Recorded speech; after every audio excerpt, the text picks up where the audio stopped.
24 express आपके साथ में हुए शैली वर्मा। आइए नजर डालते हैं आज के बुलेटिन। राधे कृष्णा गौ सेवा समिति को गौ सेवा के लिए राहुल साहू एवं उनकी टीम द्वारा किया गया टैक्सी वाहन। कोविड-19 में वैश्विक महामारी के दौर में जहां लोगों की जान के लाले पड़ रहे हैं, जिसके साथ गौवंश का भी बुरा हाल है, जिससे वाहन के अभाव में गायों की सेवा नहीं हो पा रही थी। इसी बात की जानकारी साहू समाज के अध्यक्ष राहुल साहू जी को लगी तो उन्होंने तुरंत ही गौ सेवकों के लिए एक टैक्सी उपलब्ध कराई। साथ ही भूखों मर रहे गौवंशों के लिए एक ट्रॉली भूसा दिया और रोज का चारा डालने की व्यवस्था की कराई गई। गायों के इलाज के लिए दवाई उपलब्ध कराने के साथ साथ उनकी सेवा में हर संभव मदद करने को कहा। गौ सेवकों में राधे कृष्ण गौ सेवा समिति के अतुल सेन, दीपक रैकवार, भागीरथ कुशवाहा के साथ राहुल साहू और उनकी टीम के तृप्ति कंठेल, अभिषेक साहू आदि कई लोग उपस्थित रहे। मेरी पूरी टीम द्वारा राधे कृष्ण गौ सेवा समिति को एक गाड़ी प्रदान की गई है, जिससे कोरोना काल में जो गाय बेसहारा एक्सीडेंट हो रही हैं और नौकाओं में घूम रही हैं, जिससे वो उनका उठाकर उनका इलाज कर सकेंगे और चारा डाल सकेंगे। और उसी क्रम में हम लोगों ने एक ट्रॉली भूसा भी उनको प्रदान किया है। और हमारी टीम में अभिषेक साहू जी, तृप्ति कटेल जी, राजेश साहू, शंकर साहू, भागीरथ, हर्ष, शिवांशु सभी लोग शामिल हैं। डॉक्टर नीरज पाठक हत्याकांड। पहले खाने में नींद की गोली मिलाई, फिर करंट से मारा गया। हत्या आरोपी प्रोफेसर पत्नी ममता पाठक अदालत में पेश। पुलिसिया कहानी हजम होने लायक नहीं। डॉक्टर नीरज पाठक हत्याकांड में पुलिस ने जो घटना बताई है वह रोंगटे खड़े कर देने जैसी है। पुलिस के अनुसार ममता पाठक ने हत्या करने से पूर्व एक वीडियो देख पूरे हत्याकांड को अंजाम दिया। इस वीडियो में बताया गया था कि उठाने से पहले जहर देने के बाद 2 दिन तक शव रखे रहने पर पोस्टमार्टम में जहर के सबूत विलुप्त हो जाते हैं। ममता पाठक ने अपने पति नीरज पाठक के खाने में नींद की गोलियां मिलाई और वह जब मदहोश होकर सो गए तब करंट लगाकर उनकी हत्या कर दी। क्योंकि पुलिस ने जारी अपने प्रेस नोट में वीडियो का जिक्र नहीं किया था, पर टीआई सिविल लाइन ने खबर नवीसों को इस पहलू का जिक्र किया है। पुलिस का दावा है कि जिस बिजली के तारों से करंट दिया गया था उन्हें बरामद कर लिया गया है। साथ ही नींद की गोलियां भी जब्त की गई हैं। पुलिस की कहानी में कई पेज हैं जो पुलिस विवेचना पर शक जाहिर करती है। सबसे पहला सवाल है कि जब ममता पाठक ने पोस्टमार्टम रिपोर्ट में जहर के सबूत मिटाने की वीडियो देखा था तो उसने नींद की गोलियां क्यों खिलाई। महत्वपूर्ण है कि डॉक्टर दंपति के बीच जब विवाद इस कदर बढ़ चुका था और डॉक्टर पाठक को भूखा रखा जा रहा था तो इन गंभीर हालत में डॉक्टर पाठक ने अपनी पत्नी के हाथों खाना कैसे खा लिया। एक बड़ा सवाल यह भी है कि ममता पाठक अपने पति की हत्या को अंजाम दे रही थी तब उनका पुत्र उस वक्त कहाँ था। कुछ ऐसे कानूनी पहलू हैं जो पुलिसिया कहानी को हजम नहीं होने दे रहे हैं। शंकाएं जन्म ले रही हैं कि पुलिस ने इस मामले को कमजोर कर दिया है। सर, ममता पाठक की गिरफ्तारी किस मामले में गिरफ्तारी हुई और उसको पति का कितना हत्या करने में कितना हाथ रहा? डॉक्टर नीरज पाठक की कुछ दिनों पहले 29 तारीख को संदिग्ध अवस्था में मौत हो गई थी। उनकी पत्नी की रिपोर्ट पर 1 तारीख को हमने मर्ग कायम किया था डॉक्टर ममता पाठक की रिपोर्ट पर। चूँकि मामला संदिग्ध था और प्राइम सस्पेक्ट हमें ममता पाठक ही लग रही थी, मर्ग जाँच की गई। उसके उपरांत 4 तारीख को हमने FIR दर्ज की थी। चूँकि मामला संदिग्ध था और हाई प्रोफाइल था, अज्ञात में कायम की गई थी। ये चीज़ों को जुटाने पर, सबूतों को जोड़ने पर पता चला कि मैडम ने 29 तारीख को उनके हस्बैंड की डेथ हो गई थी। उसके बाद वो बाहर चली गई थी और पुलिस को सूचना नहीं दी थी। मामला शुरू से ही संदिग्ध प्रतीत हो रहा था और बारीकी से पूछताछ करने पर उन्होंने आज अपने पति की हत्या करना स्वीकार कर लिया है। क्या बताया, किस तरह से हत्या की उन्होंने? चूँकि इन पति पत्नी का विवाद बहुत पहले से चल रहा था, इसके बारे में पहले ही पुलिस को शिकायतें होती रहती थी। उन्होंने 29 तारीख को अपने पति को नींद की गोलियां खिलाई थी खाने में, जिससे वो गहरी नींद में सो गए थे। उसके बाद उन्हें करंट लगाकर हत्या कर दी थी उनकी। मैम कहाँ पे है, क्या करती है? वो स्वयं भी यहाँ पर महाराजा कॉलेज में प्रोफेसर हैं और उनके हस्बैंड यहाँ पर डॉक्टर थे। सामुदायिक स्वास्थ्य केंद्र के डॉक्टर मरीजों के लिए बने वरदान। रायसेन जिले के बेगमगंज में खबर तो आपने बहुत देखी होगी, यह खबर जरा हटके है। जी हाँ, हम बात कर रहे हैं रायसेन जिले की तहसील बेगमगंज की, जहां पर कोविड-19 जैसी महामारी से मरीज संपूर्ण तरीके से स्वस्थ होकर घर लौट रहे हैं। तरीका ही कुछ ऐसा है। बेगमगंज सामुदायिक स्वास्थ्य केंद्र में पदस्थ बीएमओ संदीप यादव और heart surgeon doctor Nitin Singh Tomar Begumganj hospital के लिए बने वरदान। दोनों मरीजों को अच्छे इलाज के साथ मरीजों को करते रहते हैं उत्साहित। बीमारी का भरपूर इलाज के साथ मरीज को हंस बोल कर ही अपने और मरीजों को उत्साहित करते हैं। यहाँ तक कि वहाँ भर्ती मरीज एवं उनके परिवार वालों का यह कहना है कि बेगमगंज के दोनों सामुदायिक स्वास्थ्य केंद्र में पदस्थ डॉक्टर उनका बहुत ध्यान रखते हैं, हंसते हंसाते करते हैं हमारे मरीज का इलाज। दोनों ही डॉक्टर कोरोना से हो चुके हैं संक्रमित, दोनों ही कोरोना जैसी महामारी को हराकर फिर अपनी जिम्मेदारी संभालते हुए रात दिन मरीजों की देखभाल में लगे हैं। सामुदायिक स्वास्थ्य केंद्र में मरीजों का इलाज कर रहे हैं। वहीं दोनों डॉक्टर ने आम पब्लिक से मीडिया के माध्यम से अपील की है कि डरे नहीं और घबराए नहीं, बिल्कुल नहीं। सर्दी जुकाम या बुखार आने पर अस्पताल आकर अपनी जांच कराएं। सर, आपको पता है कि कोविड जैसी महामारी फैल रही है और जहां तक मुझे पता है और लोगों को भी पता है कि लगातार आप 2 वर्षों से कोविड के मरीजों को देख रहे हैं। सर, क्या लक्षण है जो मरीजों को बचना चाहिए? मरीज का सबसे सीरियस लक्षण जो होता है बुखार होता है। तो बुखार आए तो मरीज को सबसे पहले हॉस्पिटल आके चेकअप करा लेना चाहिए। अगर मरीज को सांस लेने में दिक्कत है, कमजोरी महसूस हो रही है, बुखार जा नहीं रहा है दवाइयों से, और आजकल ये भी देखा जा रहा है कि कोविड के साथ साथ टाइफाइड भी पॉजिटिव आ रहा है। तो जिन लोगों की रिपोर्ट टाइफाइड पॉजिटिव है वो कोविड के लिए भी आके जाँच करा के देख लें। कई बार ये होता है हमारी टाइफाइड की दवाई लेता रहता है और 7-8 दिन घर में पड़ा रहता है और सीरियस होकर फिर आता है, तो इस समय पर स्थिति संभालना बहुत कठिन हो जाता है। सर, जो मरीज घबरा रहे हैं इस बीमारी से और यहाँ पर इलाज कराना नहीं आते, घर पे लेके उपचार करते, सर उनको क्या कहना चाहेंगे? उनको यही कहना चाहते हैं कि पहले ही दिन कोई भी लक्षण आता है तो अस्पताल आके एक बार चेकअप कराएं। तो हम उन लोगों को सारी गाइडलाइन सब। पुलिस का डंडा देख बाजार में खरीदारी करने आए युवक का हुआ पैंट गीला। भिंड शहर में कोरोना संक्रमण बीमारी को रोकने के लिए पुलिस व प्रशासन बाजार में आने वाले लोगों को पकड़कर पुलिस वाहन के द्वारा खुली जेल में ले जा रही है। तभी शहर के कुसुमबाई गली में तहसीलदार प्रमोद गर्ग और एसआई नागेश शर्मा के द्वारा एक युवक को पकड़ लिया गया। पकड़ने के दौरान उसे पुलिस वाहन में ले जाने लगे, तभी एक युवक की पैंट गीली हो गई। इसके साथ ही एक मां अपने बेटे के साथ बाजार में जा रही थी। पुलिस को देखकर बेटा अपनी मां को छोड़कर भाग गया, तो मां को महिला पुलिस ने पकड़ लिया। बेटा मां को छोड़कर भाग गया, तभी मां बेटे को पुकार कर रोने लगी। इसके बाद पुलिस और प्रशासन के द्वारा सभी महिलाएं और पुरुष को पुलिस वाहन में बिठाया गया और उनके खिलाफ चालानी कार्रवाई कर उन्हें छोड़ दिया गया। सतना में नहीं समझोगे तो पुलिस ऐसे समझाएगी।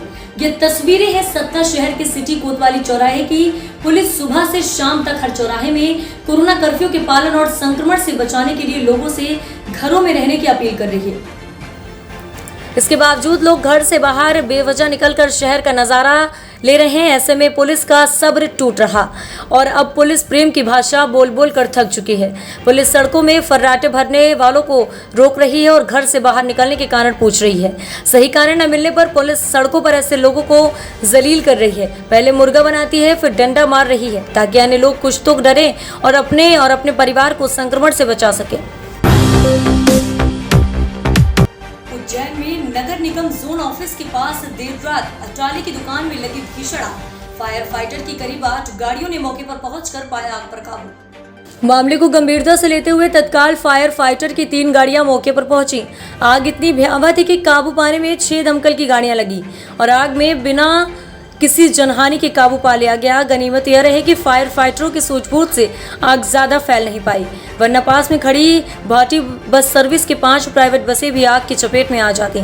थाना जीवाजीगंज पुलिस ने कहा कि जांच के बाद ही स्थिति स्पष्ट हो पाएगी कि क्या कारण रहा है। आपको बता दें कि आग पर काबू पाने के लिए दमकल की करीब 6 गाड़ियां लगाई गई थीं।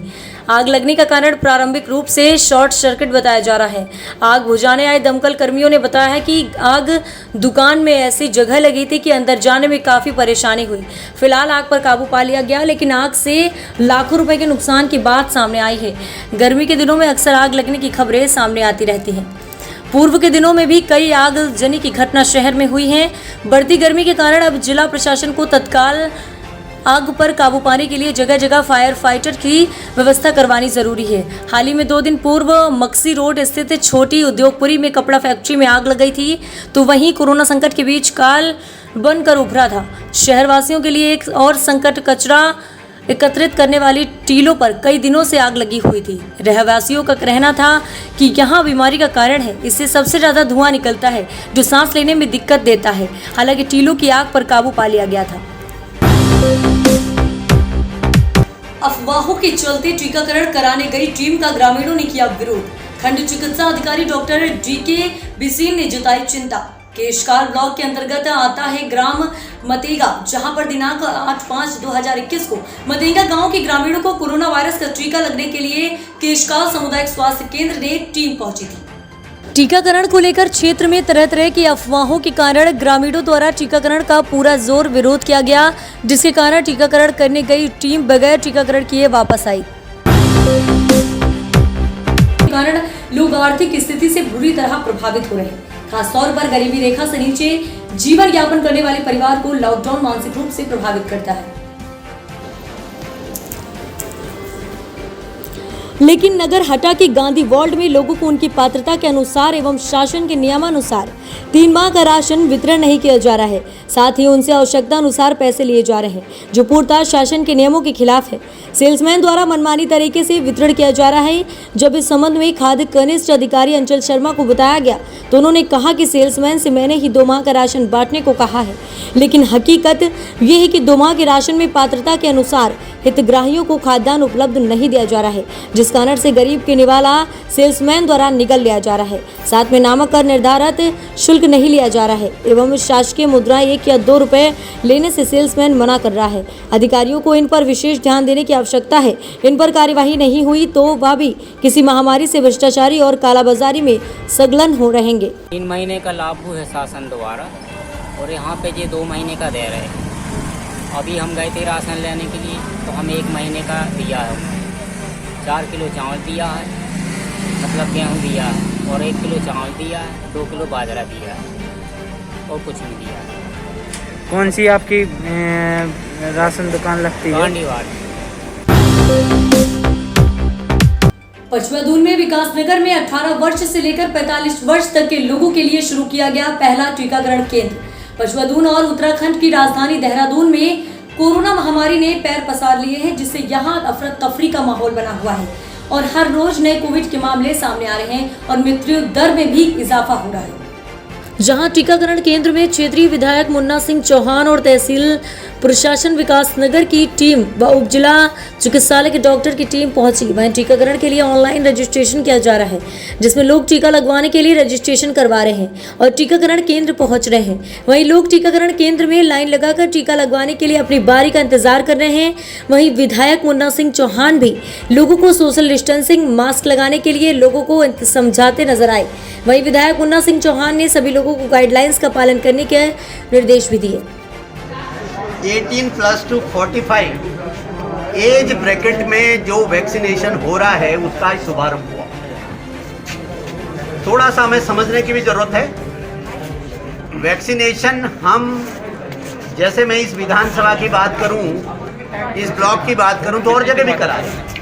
हम सरकारी अस्पताल में वैक्सीनेशन करा रहे हैं, डाकपत्थर वैक्सीनेशन करा रहे हैं, पश्चिम वाला वैक्सीनेशन करा रहे हैं, रुद्रपुर वैक्सीनेशन करा रहे हैं और हरपटपुर में वैक्सीनेशन करा रहे हैं। इतने वैक्सीनेशन। जबलपुर की बड़ी कार्यवाही के तहत सिटी अस्पताल के संचालक समरजीत सिंह मोखा, देवेश चौरसिया और सपन जैन पर विभिन्न धाराओं के तहत प्रकरण दर्ज किया गया है।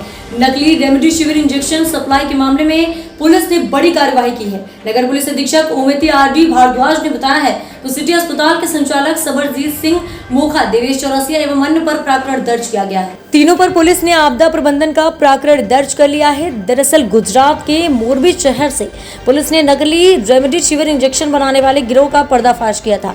गुजरात क्राइम ब्रांच गुरुवार देर रात जबलपुर पहुंचे और आधार पर पुलिस की मदद से आशानगर आधार ताल निवासी सपन उर्फ सोनू जैन को गिरफ्तार में ले लिया। सोनू भगवती फर्म का संचालक है और उसके चाचा के आधार ताल में एक परिवार की एक दुकान है।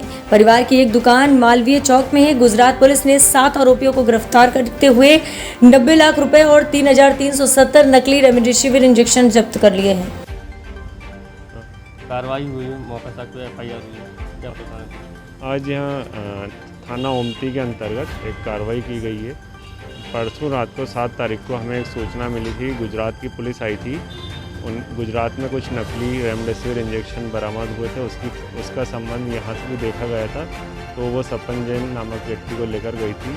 उस संबंध में जब हमारी पुलिस ने जांच शुरू की तो ये पाया गया कि सिटी हॉस्पिटल के संचालक श्री सरबजीत सिंह जी मोखा ने और अपने ताजातरीन खबरों को जानने के लिए जुड़ रहिए हमारे चैनल न्यूज़ 24 एक्सप्रेस के साथ। चैनल को लाइक, शेयर और सब्सक्राइब करना ना भूलें।